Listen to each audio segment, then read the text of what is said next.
परिवार में और घर में आपने अक्सर सास बहू के तो झगड़े सुने ही होंगे। हर परिवार में सास और बहू में कम बनती है। उसका मूल कारण क्या है कि जो भी सास होती वो वयोवृद्ध होती हैं और बहू होती वह नई पीढ़ी की है। यह क्रम चलता रहता है। फिर वो बहू पुरानी हो जाती है और वो सास बन जाती हैं। फिर नई बहू आती हैं, उसमें वही अंतर होता है, वही डिफरेंस होता है। इस कारण सास और बहू में अक्सर झगड़े हुआ करते हैं। तो एक सास और बहू में बिल्कुल बनती नहीं थी उनके स्वभाव में। तब गांव में इसी कथा का आयोजन हुआ। तो बहू आई और कथा करने वाले महाराज से बोली कि महाराज जी, और तो घर में सब मंगल आनंद है, सब कुछ अच्छा है, लेकिन हमारे घर में एक समस्या है। यदि वे समस्या आप दूर कर दो तो बहुत ही अच्छा होगा।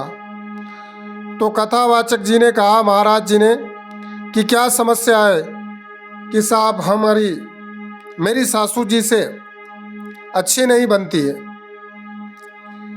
तब महाराज जी ने एक गले में पहनने का ताबीज़ दिया बना करके, और यह कहा कि जब भी आप की सास आपसे कुछ भी कहें, जिस समय आप दोनों में झगड़ा जैसी स्थिति बने, तब आप बोलना मत और इस ताबीज को मुंह में रख लेना। ऐसा आप करोगे तो शीघ्र ही आपके घर में सब ठीक हो जाएगा। बहू उस ताबीज को गले में पहन लेती हैं और घर चली जाती हैं। एक दो दिन में वापस ऐसी परिस्थिति निर्मित होती है कि सास उन्हें बहुत सारी बातें कहती हैं, लेकिन बहू गुरुजी की आज्ञा का पालन करके उस ताबीज को मुंह में दबा लेती हैं, मुंह में रख लेती हैं, कुछ भी नहीं बोलती हैं। परिणाम स्वरूप क्या हुआ, उस दिन घर में कोई झगड़ा नहीं हुआ। एक दो दिन के पश्चात फिर सासू जी अनेक कामों को लेकर के बहू से बोलती हैं। तब वह गुरुजी की आज्ञा के अनुसार फिर वापस दांतों से उस ताबीज को दबा लेती हैं और कुछ नहीं बोलती हैं। इस प्रकार दो तीन दिन बीतने के पश्चात फिर सासू जी किसी काम को लेकर बहू से बहुत सारी बातें कहती है, लेकिन बहू वही गुरुजी का नियम पालन करती हैं। तो 3 बार ऐसा हो गया है। जब तीसरी बार ऐसा हो जाता है तो